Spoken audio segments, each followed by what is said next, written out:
Hola futuros compañeros del Valhalla, bienvenidos un día más a mi canal, al canal de Rudex Norris, con los mitos de Cthulhu, volumen 2 de HP Lovecraft. Y estamos, después de haber visto cómo un hombre tenía, ¿cómo llamarlo? Tenía algunos momentos en los que se inventaba cosas, él se inventaba mierda.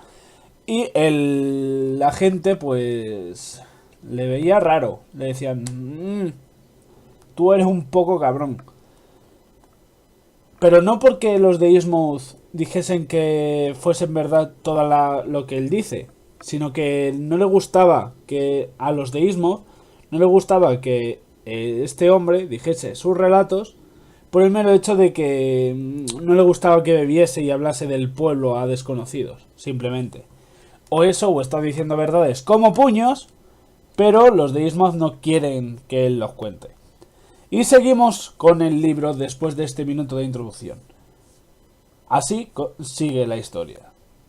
Es cierto que algunos habitantes de Innsmouth que procedían de otras localidades afirmaban haber visto escenas horribles, pero las aterradoras historias del viejo Zadok, unidas a la deformidad de los habitantes, eran suficientes para provocar todo tipo de supersticiones y fantasías. Ninguno de los forasteros, que vivían en el pueblo se atrevía a salir de noche. Se decía que era peligroso. Además, las calles estaban siempre oscuras. Por lo que se refiere al comercio, la abundancia del pescado era casi increíble. De todos modos, en Innsmouth se obtenía menos beneficio cada día. Los precios bajaban continuamente y la competencia aumentaba. Como es natural, el verdadero negocio del pueblo era la refinería, cuyas oficinas estaban en la plaza, unos portales más allá. El viejo Max nunca se dejaba ver. A veces se veía pasar su automóvil con las cortinillas echadas. Corría toda suerte de rumores acerca de la transformación que había sufrido el viejo Max. En sus tiempos había sido siempre muy atildado. Se decía que vestía aún más elegante levita de tiempos del rey Arturo. O sea que vestía mucho mejor que en los tiempos del rey Arturo. Porque dice levita de tiempos y creo que se refiere a eso. Aunque se le habían tenido que adaptar a ciertas deformidades. Ah, amigo. Al principio dirigían sus hijos la oficina de la plaza, pero últimamente se habían retirado de la vida pública, dejando el peso del negocio a la generación más joven. Tanto ellos como sus hermanas habían sufrido un cambio muy extraño, especialmente los mayores, y se decía que estaban muy mal de salud.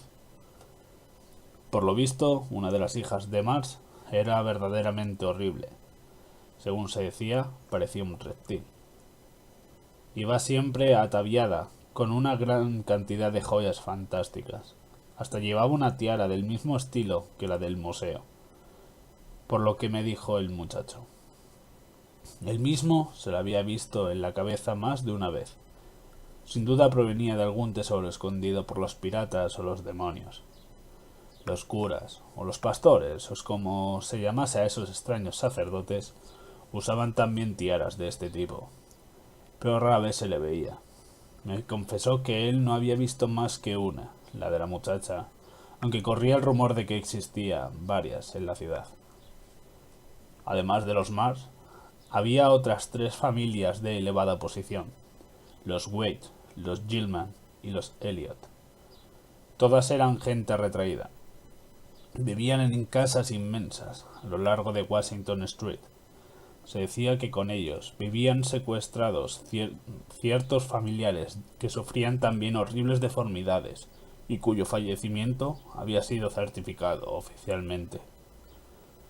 Como en muchas calles había desaparecido los rótulos, el muchacho me dibujó un plano rudimentario, pero bien detallado del pueblo, para que pudiera orientarme.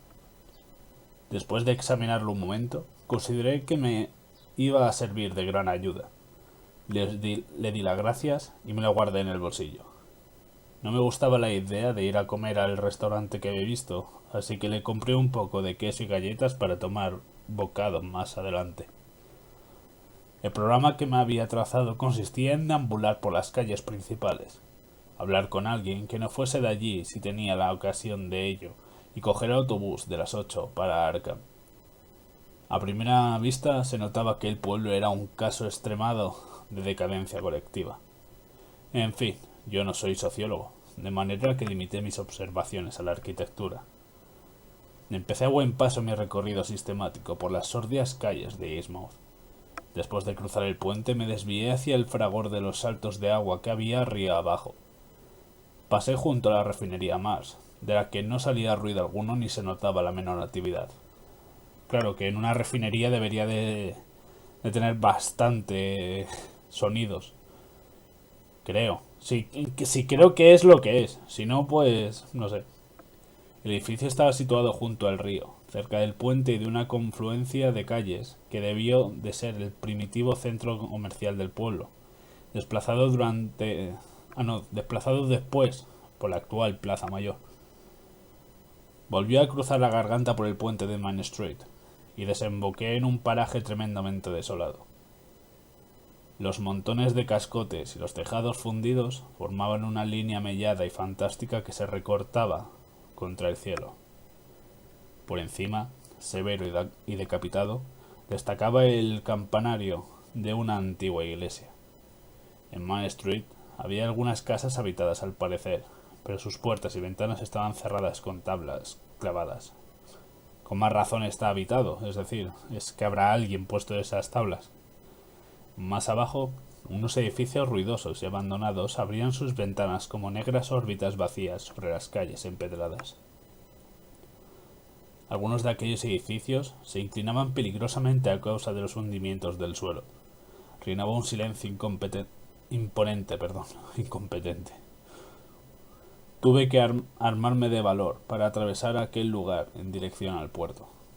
Ciertamente, la impresión sobrecogedora que produce una casa desierta aumenta cuando el número de casas se multiplica hasta formar una ciudad de completa desolación.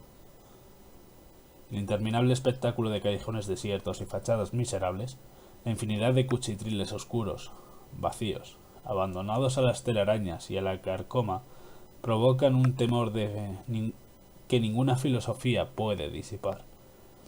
En Fish Street, en la calle del pescado, en serio, estaba todo tan desierto como en la arteria.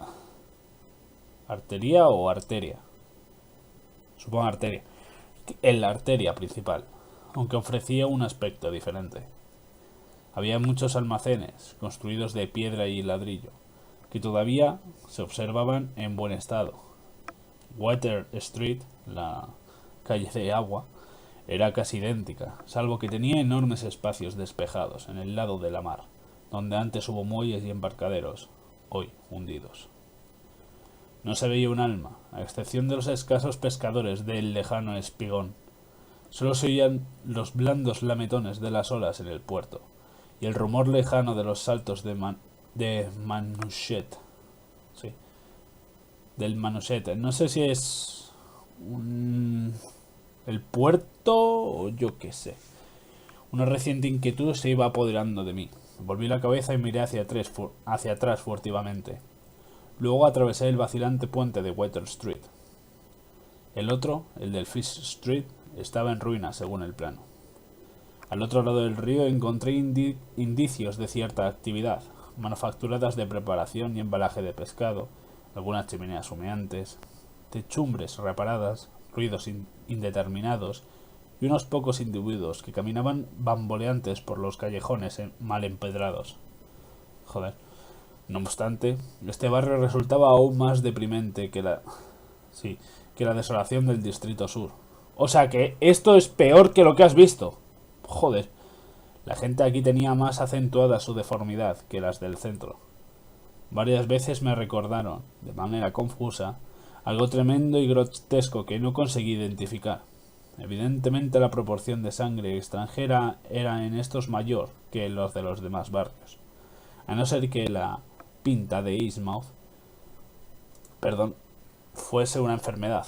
en cuyo caso debía estar causando estragos en este sector. De cuando en cuando también se oían crujidos, carreras presurosas, ruidos extraños y roncos que me hicieron pensar, no sin cierto nerviosismo, en los pasadizos ocultos que había mencionado el muchacho de la tienda. Y de pronto me di cuenta de que aún no les había escuchado pronunciar una sola palabra, y que deseaba con toda mi alma que no llegara ese momento. Me estremecía con solo imaginar el sonido de sus voces. Realmente, para quien no sepa cuán feos imaginaros... Joder, es que no quiero decir una cosa sin tener que ofender a nadie, porque esto ya es algo que es jodido. ¿Cómo decirlo? Iba a poner un ejemplo que iba a ser muy, muy malo. Imaginaos como que alguien se quema la cara, pero de ese quemazón no de no de tercer grado, no. Eso de primer grado, pero que se te forma un bulto enorme en la cara ¿cómo se llama? Cuando te quemas, joder. Hostia, ¿cómo se...? Ampolla, una ampolla enorme, y eso se te seca y se te forma un quiste. Que es lo que yo tengo en la espalda, pero los tengo pequeños. Y imaginaros uno enorme, o sea, poneros la mano en la cara y ir quitándolos poco a poco, poco a poco, poco a poco, ahí. Yo claro, me lo estoy viendo y espero que hayáis hecho lo mismo. Hasta ese pedazo de bulto con una ampolla de carne. Eso es lo que yo estoy viendo que está pasando, de que son gente así. Y mira que yo... A ver, lo mío no es grave, porque al fin y al cabo son quistes pequeños, pero joder, madre mía. Imaginaros uno así de enorme. Sí, sigo, lo siento. Estoy haciendo tiempo porque va a terminar dentro de poco el libro, bueno, el libro, la historia, y lo voy a dejar, así que prefiero ir rellenando.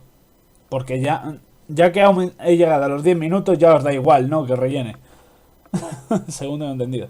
Después de detenerme a contemplar las dos iglesias, hermosas aunque ya en ruinas, de Main y de Church Street, apreté el paso para salir cuanto antes de aquel inmundo barrio marinero.